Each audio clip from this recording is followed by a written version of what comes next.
तो hello guys, अगर आप नई कार लेने का प्लान कर रहे हो तो सबसे बड़ा कन्फ्यूजन ये होता है कि डीजल लूँ, पेट्रोल लूँ या ईवी लूँ।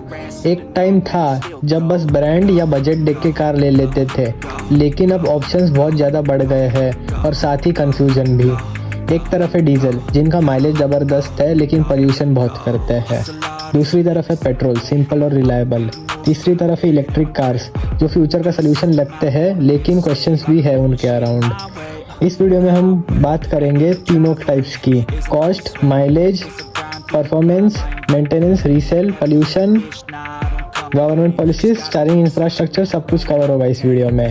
तो वीडियो एंड तक पूरा देखना, आपका क्वेश्चन क्लियर हो जाएगा। सबसे पहले बात करते हैं कॉस्ट की, जिसमें दो पार्ट्स है: इनिशियल परचेस कॉस्ट और running cost. Petrol cars, market में सबसे ज़्यादा पेट्रोल कार्स बिकती है। इनिशियल कॉस्ट सबसे कम होता है और वैरायटी बहुत मिलती है: हैचबैक, सेडान, एसयूवी, सब कुछ। बजट फ्रेंडली, 5 लाख से 20 लाख तक एम्पल ऑप्शंस है। लेकिन रनिंग कॉस्ट हाई होता है क्योंकि पेट्रोल 100 रुपये से ज़्यादा महंगा हो गया है। एवरेज माइलेज इन गाड़ियों की 12 से 18 होती है और रनिंग कॉस्ट 6 से 10 रुपये पर किलोमीटर। अब बात करते हैं डीजल कार्स की। डीजल कार्स का इनिशियल कॉस्ट पेट्रोल से 1-2 लाख ज़्यादा होता है सेम मॉडल में, लेकिन माइलेज हाई होता है। डीजल की माइलेज 18 से 25 रहती है और रनिंग कॉस्ट 5 से 7 रुपये पर किलोमीटर। अब बात करते हैं इलेक्ट्रिक कार्स की। इनिशियल कॉस्ट सबसे ज़्यादा रहती है क्योंकि इनकी बैटरीज एक्सपेंसिव होती है और गवर्नमेंट सब्सिडीज़ के बाद भी ईवी थोड़ी प्रीमियम रेंज में आती है। एग्जाम्पल नेक्सॉन ईवी जो 15 से 17 लाख तक आती है, लेकिन रनिंग कॉस्ट सबसे लो है। इसका रनिंग कॉस्ट है 1 से 1.5 रुपये पर किलोमीटर। एक फुल चार्ज में ये 250 to 400 किलोमीटर चली जाती है और इसका फुल चार्ज का कॉस्ट है 150 to 200 रुपीज़। कंक्लूजन, कम चलने वाले लोग पेट्रोल ले, ज़्यादा चलने वाले लोग डीजल या ईवी ले, लॉन्ग टर्म सेविंग्स वाले ईवी ले। अब बात करते हैं हमारे वीडियो के दूसरे सेक्शन की, परफॉर्मेंस और ड्राइविंग फील। कार सिर्फ नंबर का गेम नहीं होता, फील भी मैटर करता है। तो देखते हैं driving performance. Petrol, light weight engine, quick performance, refined drive.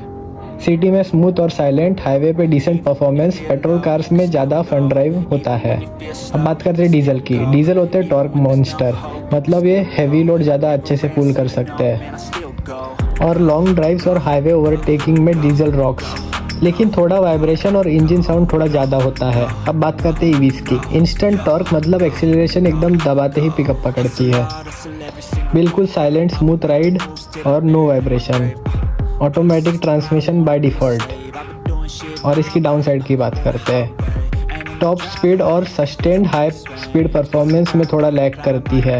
Heavy acceleration के बाद परफॉर्मेंस फ्लैट हो जाती है, स्पेशली बजट ईवीज़ में। अब बात करते हैं मेंटेनेंस और लॉन्ग टर्म रिलायबिलिटी की। कार की असली कॉस्ट उसके मेंटेनेंस में होती है। चलिए देखते हैं कौन कितना पॉकेट मार रहा है। Petrol, low maintenance, simple engine, easily available parts और एनुअल सर्विस होती है 5,000 से लेकर 10,000 तक। अब बात करते हैं डीजल की। High maintenance, turbocharger, pressure, fuel system, costly to repair. Diesel filter clogging, injection failure common issue. Service cost की बात करें तो 8,000 से 20,000 एनुअल डीजल का सर्विस कॉस्ट। अब बात करते हैं ईवी की। No engine oil, no spark plug, no clutch, सिर्फ बैटरी, ब्रेक्स और टायर देखने होते हैं। सर्विस कॉस्ट होती है 2,000 से लेकर 4,000 तक। बिगेस्ट कॉस्ट होती है बैटरी रिप्लेसमेंट की, लेकिन आजकल 8 से 10 साल आराम से चल जाती है बैटरीज और 8 साल की तो मिनिमम बैटरी की वारंटी मिलती ही है। अब बात करते हैं एनवायरनमेंट और लीगल रेगुलेशंस की। आजकल एनवायरनमेंट भी इम्पॉर्टेंट फैक्टर बन गया है और लॉज भी। डीजल सबसे ज़्यादा पोल्यूशन करता है और NOx ज़्यादा फैलाता है। दिल्ली NCR में 10 साल में डीजल कार बैन हो जाती है। कई स्टेट्स में ये रिस्ट्रिक्शंस लग रहे हैं। अब बात करते हैं पेट्रोल की। डीजल से कम ही ये पोल्यूशन करते हैं और इसका CO2 एमिशंस हाई है और ये 15 साल तक चला सकते हैं आप मोस्टली सिटीज़ में। अब बात करते हैं ईवी की। Zero tailpipe emissions, fully green powered grid. Conclusion, future में डीजल और पेट्रोल दोनों रेस्ट्रिक्शन बढ़ेंगे। EV is the safest for long term ownership. अब बात करते हैं इंफ्रास्ट्रक्चर एंड डेली यूजेबिलिटी की। पेट्रोल और डीजल हर जगह पेट्रोल पंप अवेलेबल है, refuel in 5 minutes and no range anxiety. अब बात करते हैं ईवी की। एक रेंज होती है इसकी फुल चार्ज में 200 किलोमीटर से लेकर 600 किलोमीटर तक, मॉडल पे डिपेंड करता है। और चार्जिंग इंफ्रास्ट्रक्चर भी इम्प्रूव हो रहा है, लेकिन रूरल एरियाज़ में काफ़ी गैप है। Home charging is best, overnight charging time.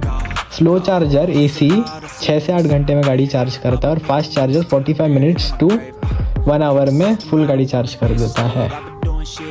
अगर आपका फिक्स्ड रूट है तो घर से ही चार्ज करना, और अगर आपका लॉन्ग ट्रिप है तो फिर आप चार्जिंग पहले आप देख लेना चार्जिंग स्टेशंस कहाँ कहाँ पे है। अब बात करते हैं रीसेल वैल्यू की एंड फ्यूचर प्रूफिंग की। पेट्रोल सबसे स्टेबल रीसेल वैल्यू है और 10 से 12 साल तक मार्केट डिमांड बनी रहेगी। डीजल की बात करते हैं, रीसेल वैल्यू ड्रॉप हो रही है और 8 से 10 साल बाद वैल्यू ऑलमोस्ट नेग्लिजिबल हो सकती है इन बिग सिटीज़। ईवी की currently low resale value EV की है, but expected to rise as EV acceptance increases. अब बात करते हैं फाइनल वर्डिक्ट की कि आपको कौन सी लेनी चाहिए। अगर आपका बजट टाइट है, short term to medium uses है और रीसेल वैल्यू भी चाहिए और घर के आसपास पेट्रोल पंप अवेलेबल है तो पेट्रोल लीजिए। अगर आप डेली लॉन्ग ड्राइव्स करते हो, हाईवे पे ज़्यादा ट्रैवल होता है, हैवी यूसेज है जैसे कि 100 किलोमीटर पर डे, अब अगर आप रूरल एरियाज़ में रहते हो तो डीजल आपके लिए बेस्ट है।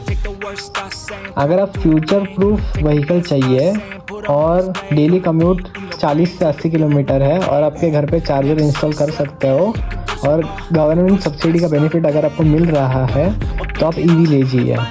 तो दोस्तों, कैसा लगा मेरा वीडियो कमेंट में ज़रूर बता देना, और आप बताइए आपकी कौन सी फेवरेट गाड़ी और आप कौन सी गाड़ी लेना चाहोगे, पेट्रोल, डीजल या electric. That's it guys, stay tuned for my new video.